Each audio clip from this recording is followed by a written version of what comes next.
Bismillahirrahmanirrahim. Assalamualaikum warahmatullahi wabarakatuh. Ketemu lagi dengan saya. Nah, kali ini kita akan bahas tentang PPN dan PPNBM.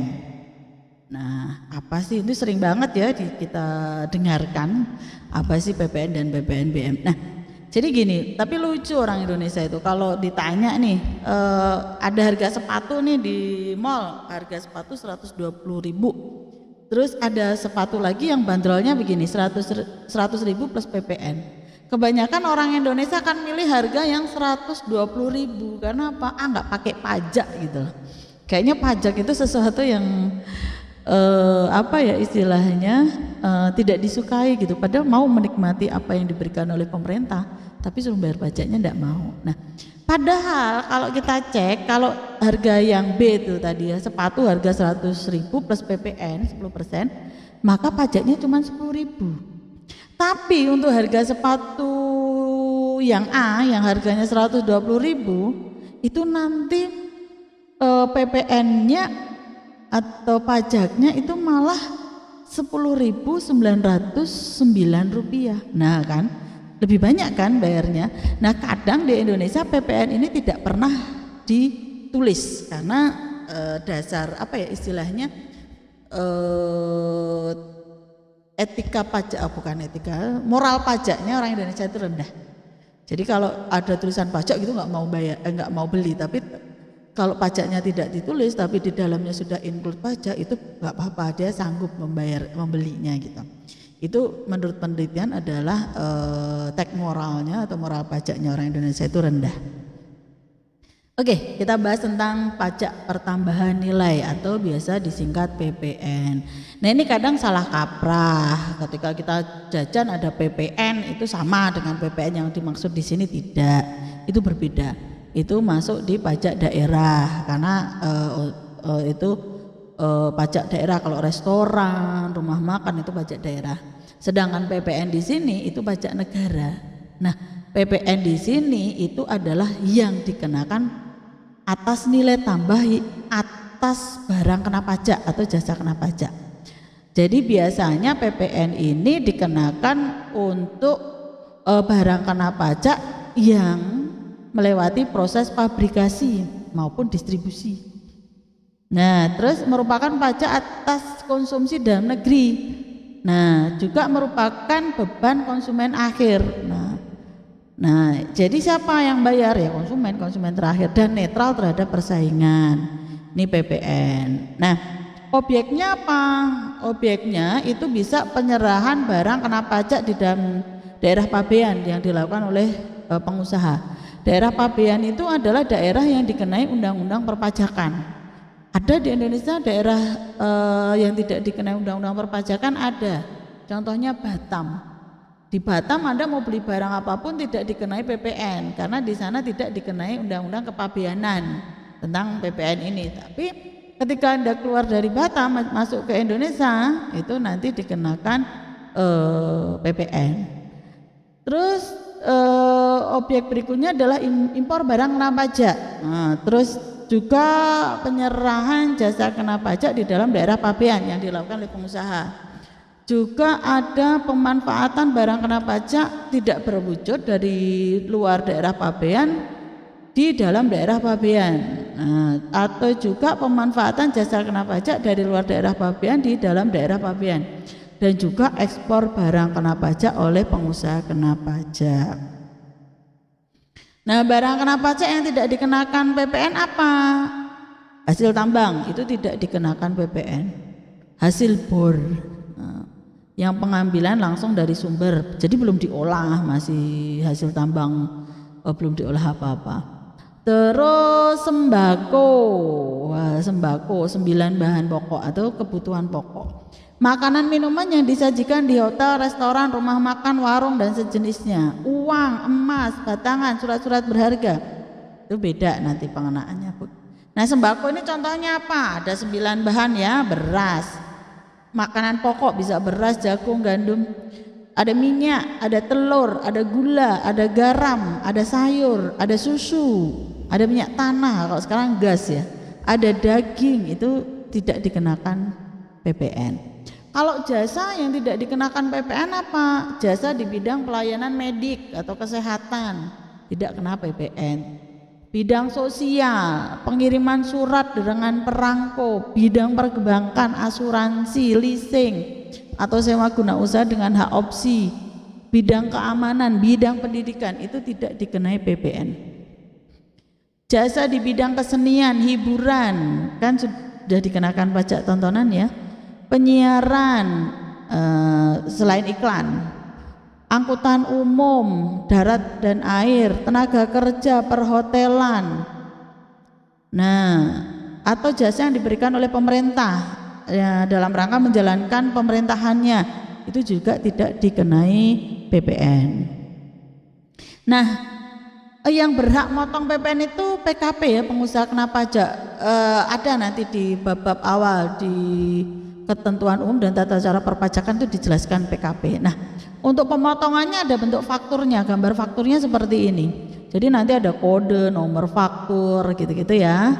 Terus pengusaha kena pajaknya siapa, nama alamatnya, terus pembelinya siapa itu juga ada. Nanti ada seperti itu. Nah, tarifnya berapa? Tarifnya 10% ya. Kalau 10%, jadi ada juga sih sebagian yang tarifnya 15% paling tinggi ya, paling rendah ada 5%. Nah, ini contoh PPN. Jadi contoh PPN nanti seperti ini. Misalnya kita contohkan di PT Maju Jaya sepanjang bulan April 2019 mempunyai transaksi sebagai berikut. Tanggal 2 April itu membeli barang dagangan seharga 400 juta dipungut PPN 10%. Tanggal 12 April membeli barang dagangan lagi seharga 240 juta dipungut PPN 10%. 25 April dijual barang dagangan seharga 800 juta memungut, karena menjual kan berarti memungut PPN 10%. Hitung PPN yang harus dibayarkan PT Maju Jaya. Cara ngitungnya begini, pajak keluaran itu pertama kita cari pajak keluaran. Pajak keluaran itu pajak yang kita pungut. Jadi ketika kita menjual tanggal 25 April ya, kita menjual itu 800 juta, PPN-nya 10% itu 80 juta. Ini pajak keluarannya. Pajak keluarannya. Terus pajak masukannya berapa? Pas kita beli, pembelian 2 April 400 juta, kena pajak 10%, 40 juta. Pembelian 12 April 240 juta, kena pajak 10%, 24 juta. Total pajak masukannya ada 64 juta. Nah, kita cek lebih banyak pajak keluarannya atau pajak masukannya. Nah, kalau lebih besar daripada pajak keluarannya, maka selisihnya akan positif ya, yaitu 16 juta. Nah, ini yang harus disetorkan ke kas negara. Jadi ada kurang bayar. Kita kan baru bayar 64 padahal kita mungut 80 juta, maka kekurangannya kita setorkan ke kas negara. Itu kalau PPN. Nah, sekarang contoh berikutnya. Ini PT Maju Jaya sepanjang bulan April 2019 mempunyai transaksi sebagai berikut. 2 April membeli barang dagangan 400 juta dipungut PPN 10%. 12 April sama ya kayak tadi ya, membeli barang 240 juta dipungut PPN 10%. Nah, 25 Aprilnya dia menjualnya hanya 500 juta, memungut PPN 10%. Berapa PPN-nya harus dibayarkan PT Maju Jaya? Kita cek pajak keluarannya, penjualan 25 April 500 juta kali 10%, PPN-nya 50 juta. Padahal pajak masukannya itu ada pembelian 2 April itu 400 juta kali 10% 40 juta, pembelian 12 April 240 juta kali 10% 24 juta. Jadi total pajak masukannya 64 juta. Nah, kita nariknya baru 50 juta ya. Tapi kita sudah membayar nih 64 juta, berarti ada lebih bayar. Jadi kita lebih bayar. Kalau lebih bayar maka bisa digunakan untuk membayar pajak di periode berikutnya, di bulan berikutnya itu bisa. Nanti dibebankan di bulan berikutnya gitu. Itu tentang PPN. Sekarang kita tambah tentang PPNBM, ada pajak penjualan atas barang mewah. Nah, ini lagi booming di Indonesia. Kali ini ada PPNBM untuk mobil yang murah atau dihilangkan sekarang. Nah, PPNBM atau pajak penjualan atas barang mewah itu dikenakan pada barang-barang yang tergolong mewah. Nah kalau di SPT nanti pelaporannya itu di SPT masa itu kodenya 111 tuh. Terus kemudian apa sih yang dimaksud dengan pajak penjualan atas barang mewah? Jadi berdasarkan undang-undang yang berlaku di Indonesia, pajak penjualan atas barang mewah itu adalah pajak yang dikenakan pada barang yang tergolong mewah yang dilakukan oleh produsen atau pengusaha untuk menghasilkan atau mengimpor barang ya dalam kegiatan usaha atau pekerjaannya. Jadi ada barang yang tergolong mewah. Nah prinsip dan pertimbangan pemungutannya apa sih kok harus ada nih PPNBM gitu loh. Kenapa barang mewah harus dipajaki gitu loh. Sebenarnya dengan tujuan reguleran ya, dulu sudah kita bahas di bab awal tentang apa itu pajak dan segala macam. Jadi agar tercipta keseimbangan pembayaran pajak antara konsumen yang berpenghasilan rendah dengan konsumen yang berpenghasilan tinggi biar imbang gitu loh. Nanti bisa cek di nomor 2 itu di video tentang perpajakan. Nah juga untuk mengendalikan pola konsumsi atas barang kena pajak yang tergolong mewah. Jadi jangan sampai nanti apa ya jomplang sekali gitu loh antara yang kaya dan miskin. Dan juga perlindungan terhadap produsen kecil atau tradisional sehingga tidak banyak orang akan belanja untuk barang mewah sehingga barang-barang yang diproduksi oleh produsen-produsen kecil ini bisa laku. Dan juga sebagai pengaman penerimaan negara. Nah prinsipnya apa? Prinsipnya itu dipungut hanya 1 kali saja. Jadi barang PPNBM ini hanya dipungut 1 kali. 1 kali bisa ada 3 fase ya. Pilih salah satu. Pas penyerahan oleh pabrik atau produsen barang kena pajak yang tergolong mewah.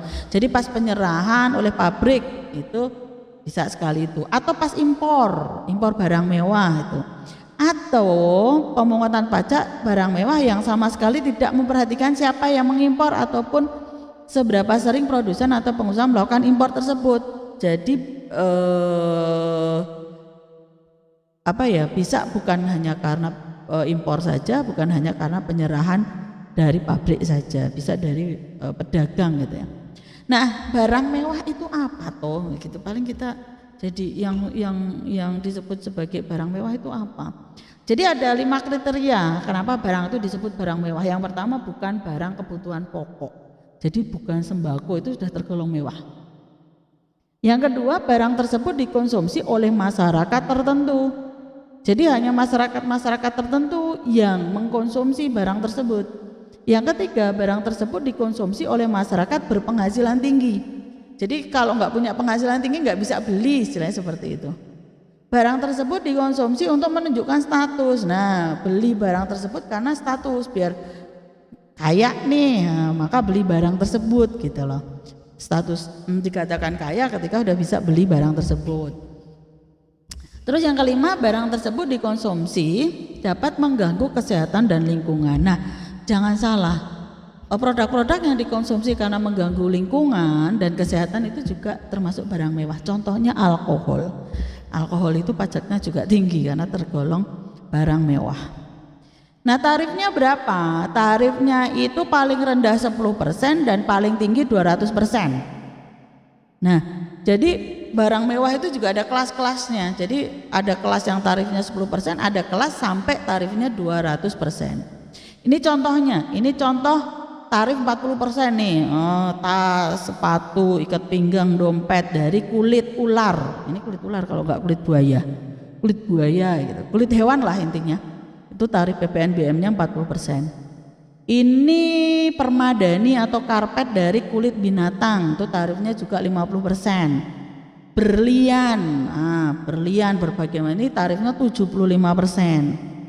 Nah kendaraan roda 2 ini yang cc-nya sekitar 500 kalau nggak salah ya, atau 250 ke atas ya, itu 75%.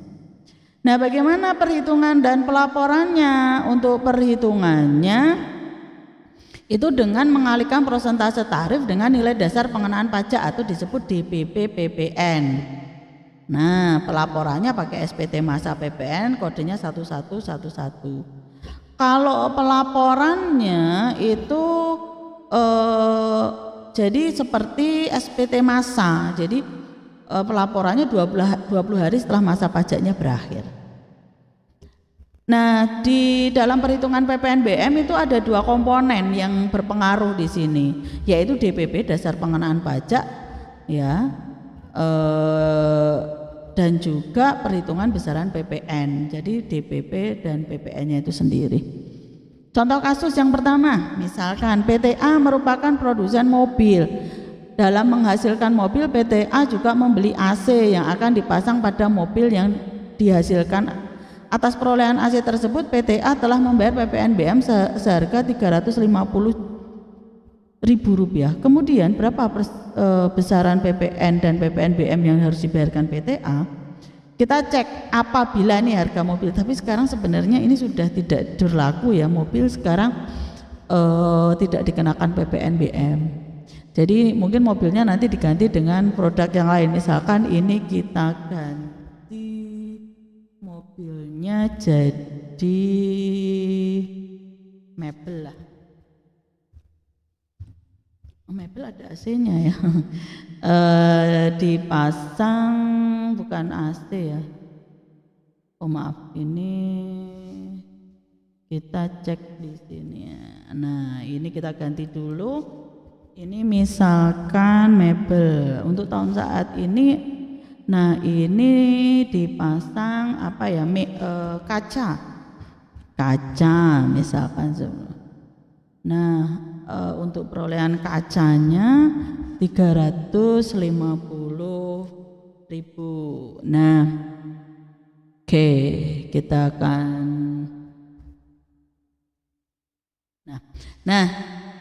apabila harga produksi mebel senilai 110 juta dan keuntungan yang diinginkan PTA itu 40 juta, maka harga jual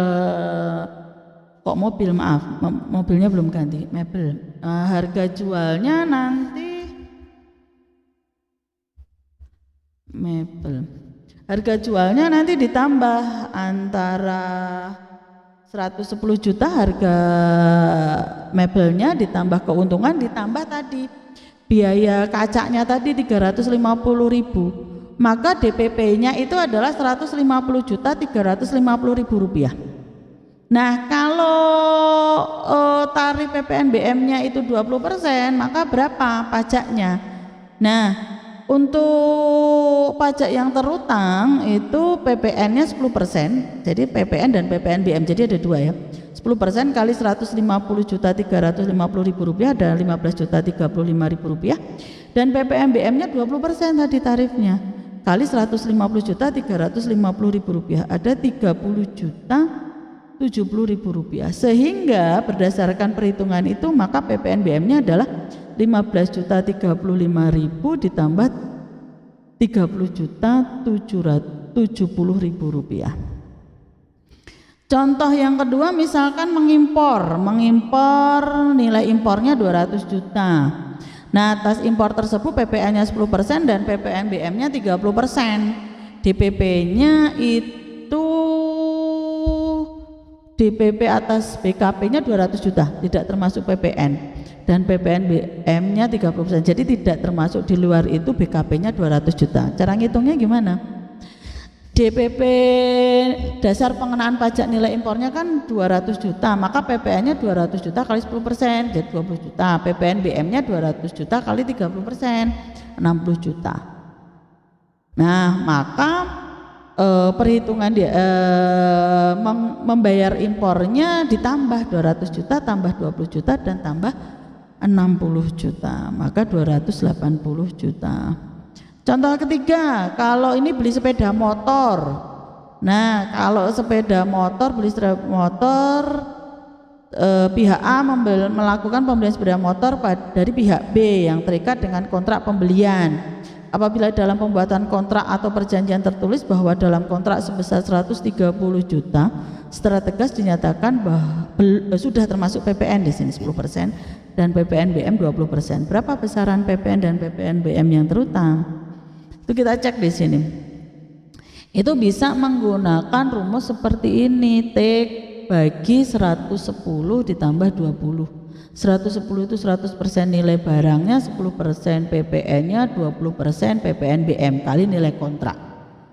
Ya, jadi 10 dibagi 110 ditambah 20 kali 130, jadi 10 juta.